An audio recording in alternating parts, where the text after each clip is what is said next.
Lutte contre les discriminations et les LGBTQIA+, phobie. Et c'est jamais clair. Est-ce que vous vous rendez compte que ce qu'on fait de votre argent, ça n'est jamais clair? Personne ne sait jamais rien de ce que l'on fait avec votre argent. Certainement qu'ils en ont tellement qu'ils se torchent même avec nos billets. Où est passé l'argent des Français? Épisode 9274, featuring Anne Hidalgo et le Conseil de Paris. Cette semaine, le Conseil de Paris, avec la grande, que dis-je, la majestueuse Anne Hidalgo, a décidé de faire passer certains décrets, certains petits projets pour financer des agences un petit peu sombres, des subventions, des associations bizarres dont on ne sait d'où ça sort, et tout ça bien sûr aux frais du contribuable, aux frais de toi Nicolas 30 ans bien sûr comme d'hab, ou d'autres, et l'argent après tout, puisque ces gens-là ne créent pas de valeur, leur valeur c'est de te ponctionner ta valeur à toi et d'en faire n'importe quoi, et oui c'est comme ça que ça marche en France. Leur principal travail consiste à créer comme d'habitude des narratifs pour te faire culpabiliser, pour t'obliger à leur donner ton argent à toi qui crée de la valeur, et hop, et ensuite,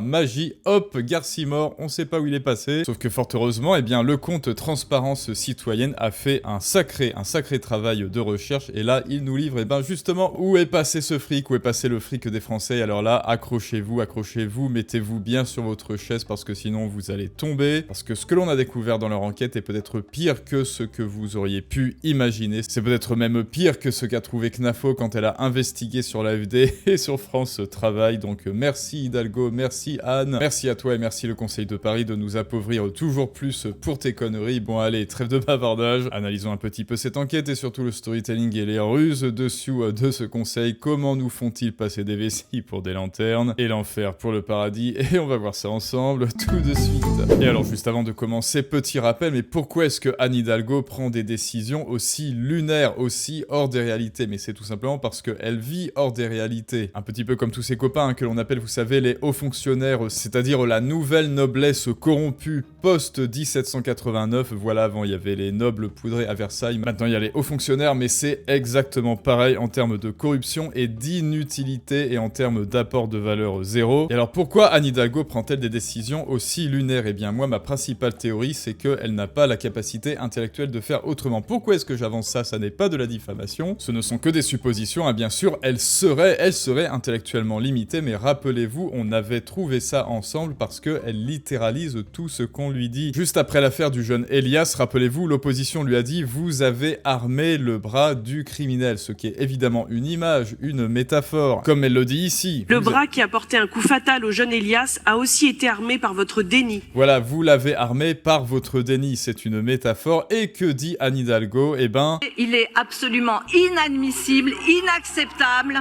de se faire insulter, comme vous venez de le dire, de nous faire traiter d'assassins, d'avoir armé le bras d'un assassin. Et voilà, et donc en fait, elle l'a pris au mot, c'est-à-dire que Anne Hidalgo est incapable de comprendre les métaphores, les images, le second degré, l'ironie aussi très certainement, et donc sa bêtise la condamne à vous prendre à chaque fois au mot, c'est-à-dire vous lui dites, vous jetez de l'huile sur le feu avec tout ça, Anne, elle vous répondra, ah non c'est pas vrai, j'ai pas d'huile d'olive chez moi, voilà, elle prend tout au mot, et ça c'est hélas la marque d'une intelligence limitée. QI donc probable, ce ne sont que des hypothèses peut-être inférieures à 100, et ce qui la pousse à prendre des décisions désastreuses avec votre argent. Vous savez, tout cet argent que vous donnez par les impôts, avec le Conseil de Paris, en cette veille du Conseil, voici un florilège des subventions politiques, voire militantes, proposées par la mairie de Paris, aux frais du contribuable bien sûr, et donc là, on va entrer dans le dur maintenant, accrochez-vous. Tout d'abord, première décision, 8 millions d'euros plus 80 000 d'euros à Aurore, Emmaüs, Cité Caritas pour des hébergements d'urgence pour familles et jeunes migrants. Vous savez, les jeunes migrants de 35 ans, les enfants de 35 ans. Un montant colossal alors que les Parisiens en précarité peinent à trouver des solutions similaires. Et oui, c'est ça en fait, c'est le sens des priorités. Mais quand on a un QI inférieur à 100, peut-être comme Anne Hidalgo, étant donné qu'elle prend tout au mot, et bien justement cette cognition limitée pousse à faire des mauvaises décisions et à avoir un sens ambigu des priorités. Et donc voilà, maintenant vous savez où ces 8 millions d'euros sont passés, c'est pour faire la bonne samaritaine après l'expulsion à la Gaîté Lyrique. Elle s'est dit, oh là là, il faut vite maintenant que je leur trouve un hébergement maintenant pour ne pas passer pour une méchante facho. Non, je veux pas qu'on me traite de facho. Mais ça n'est évidemment pas fini puisqu'il y a eu aussi 100 000 euros à SOS Méditerranée, c'est-à-dire financement du sauvetage en mer des migrants. Voilà, 100 000 euros versés pour une mission en Méditerranée sans lien direct avec les compétences ou les besoins de la capitale, une dépense qui interroge la cohérence encore des priorités municipales. Là encore, ces 100 000 €, on aurait pu les dépenser dans les infrastructures, dans les hôpitaux, pour éviter que vous fassiez la queue aux urgences.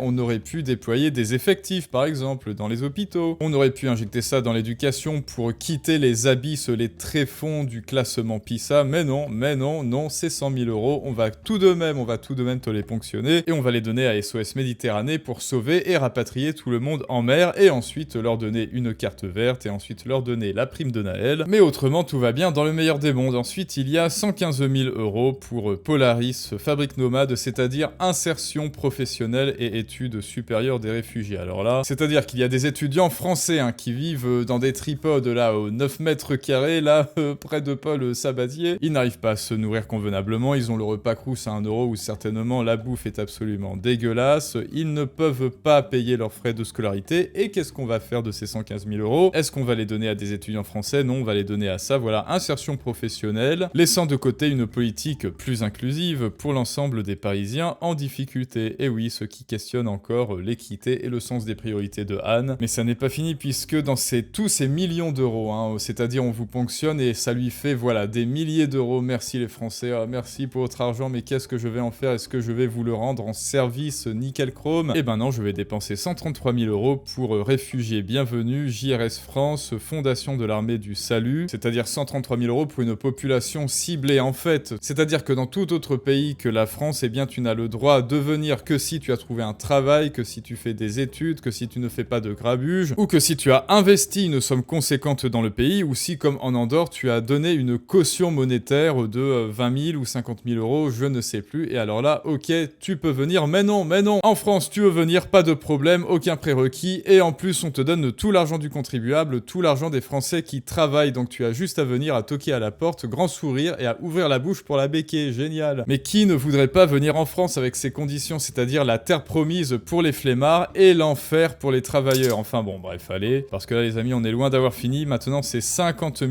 € pour collectifs et archives LGBTQI xylophones, lutte contre les discriminations et les LGBTQIA+ phobie, 50 000 € accordés à une cause militante spécifique, un choix discutable face aux priorités sociales et économiques actuelles des Parisiens. C'est-à-dire que comme on l'a vu hier à Charles de Gaulle, il y a des SDF partout, ces 50 000 €, on aurait pu les leur donner ou les donner à des associations qui s'en occupent, mais non, on a préféré les donner à des associations qui ont un combat dans un monde qui est déjà advenu. C'est-à-dire que l'Europe et notamment l'Occident, c'est certainement la partie dans le monde entier qui est la plus gay-friendly, qui accepte le plus les LGBT, mais non, il faut une lutte à Paris en plus, c'est-à-dire à Paris, une ville de gauche chapeautée par Hidalgo, non, il faut dépenser ces 50 000 € pour un combat qui est virtuel et inexistant, ce qui prouve encore que Hidalgo n'a clairement pas le sens des priorités et surtout n'a certainement jamais voyagé de sa vie hors de l'Europe, par exemple au nord du sud. C'est-à-dire, phase 1, j'importe des gens qui, eux, sont LGBT-phobes et ensuite je leur donne de l'argent, et comme dû à ça, il y a de la LGBTQIA+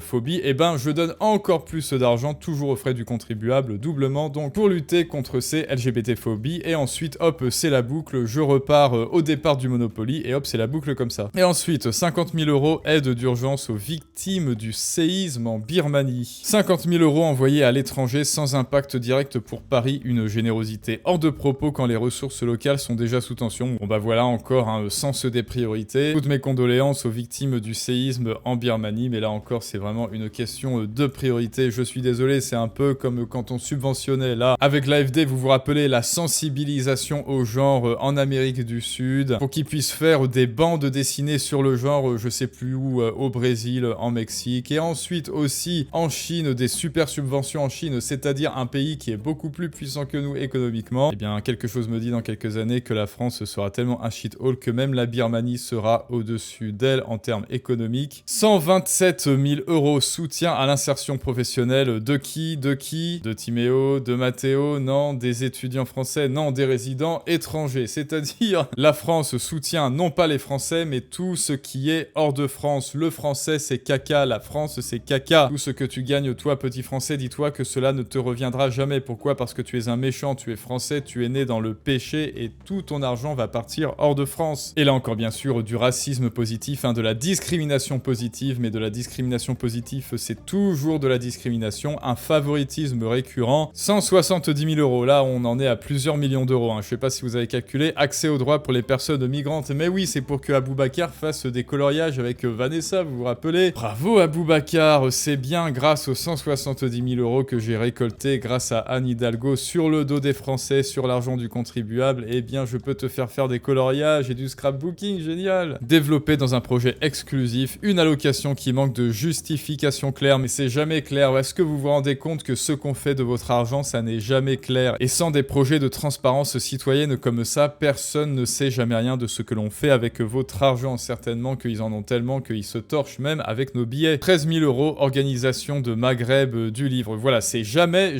une question de France. Là, c'est clairement du foutage de gueule. On te fait très bien comprendre, Nicolas 30 ans, qu'on travaille, que tu travailles et on donne l'argent à tout le monde, sauf à toi, 144 000 €, aider les immeubles à mieux trier et réduire leurs déchets. C'est-à-dire qu'il y a des gens un peu comme Anne Hidalgo qui sont peut-être limités cognitivement et ils ont besoin de petits flyers, de petites affiches avec des petits logos pour leur dire la poubelle noire c'est comme ça, la poubelle grise c'est comme ça, le papier, le carton c'est dans la poubelle jaune et combien 144 000 balles. Un luxe environnemental malvenu dans un contexte budgétaire. Oui, ça c'est la fraude, c'est l'escrologie, hein, vous savez. Et là c'est certainement le projet le plus sombre, le plus mystérieux qu'on ait jamais lu, très certainement, Pierrot de la Nuit. Et les objectifs de Pierrot de la Nuit sont aussi sombres que son propre titre, c'est-à-dire 90 000 balles, alors que cette subvention est contestée devant les tribunaux par transparence citoyenne. Et oui, Nicolas 30 ans, tes impôts servent à ce genre d'association, de projets très sombres, très nébuleux, et au final, en fait, c'est certainement une façade, tu sais, un petit peu comme une société offshore, hein, tu sais, la France c'est un scam, et toutes ces agences publiques mises en place, c'est un petit peu comme des sociétés offshore qui servent en fait à légitimer le fait qu'on va venir ponctionner ton fric, mais en réalité c'est juste pour placer les copains, et pour te ponctionner toujours plus pour engraisser cet état nounou, cet état en obésité morbide, qui est nourri comme ça avec des gros tuyaux dans lesquels passe le gélodiète de nos taxes, comme toujours, tu le sais. Tiens, tant que j'y pense, tu sais, il y a peu, j'ai ouvert le Telegram de la communauté, le Telegram de C'est un signe, donc viens nous rejoindre si ça n'est déjà fait. Et si tu en as marre de tout ça, que toi, tu as un message à faire passer, des idées nobles à transmettre, mais que personne ne t'écoute, que tu te sens méprisé dans l'ombre, alors qu'il y a d'autres personnes comme Anne Hidalgo, hein, par exemple, qui occupent tout le devant de la scène, tu sais, il y a la vidéo, fais-toi comprendre en description. C'est le premier pas pour comprendre pourquoi personne ne te comprend, pour apprendre à vendre tes idées et à augmenter ton impact sur le monde. Et donc pour terminer, ces subventions illustrent un manque criant de rigueur et de transparence dans la gestion des deniers publics. Ça alors, j'en tombe des nues, j'en suis pantois, alors que les Parisiens subissent des pressions économiques sans précédent, les élus doivent rendre des comptes sur ces choix. Eh bien moi, vous savez, hein, c'est ce que je propose ici, de toute façon, c'est la dalle en béton, c'est-à-dire on rase toutes ces agences qui sont pour moi des sociétés offshore faites pour ponctionner l'argent de Nicolas 30 ans et on coule une dalle, une grosse dalle en béton. Pareil pour l'Assemblée, le Sénat, France Travail et tout ce qui ne sert à rien. En France, on doit virer les 3/4 des députés, les 3/4 des sénateurs pour minimum être à l'équilibre avec les États-Unis au prorata. Pour moi, c'est absolument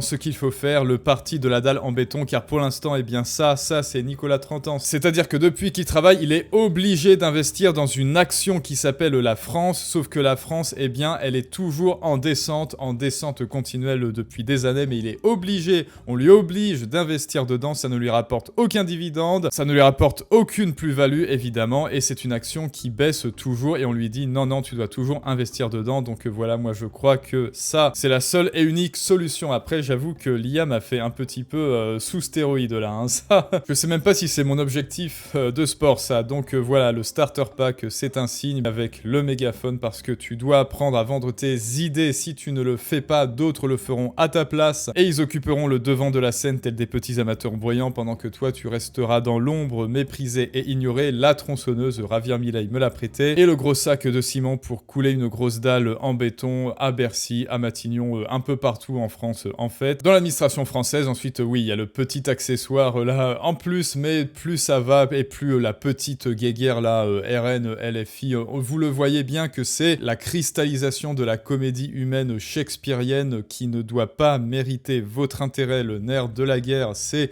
l'économie, ce que font ces foutus gabjis, pendant que l'on détourne votre attention avec des petits petites guéguerres politico-médiatiques qui n'ont absolument aucune importance. Dites-moi ce que vous pensez de tout ça. Aidez-moi également à évaluer le quotient intellectuel de Anne Hidalgo. Pas de triche, pas de triche. Et à très bientôt les amis, comme d'habitude, pour un prochain storytelling du monde moderne. Mais ça, c'est une autre histoire.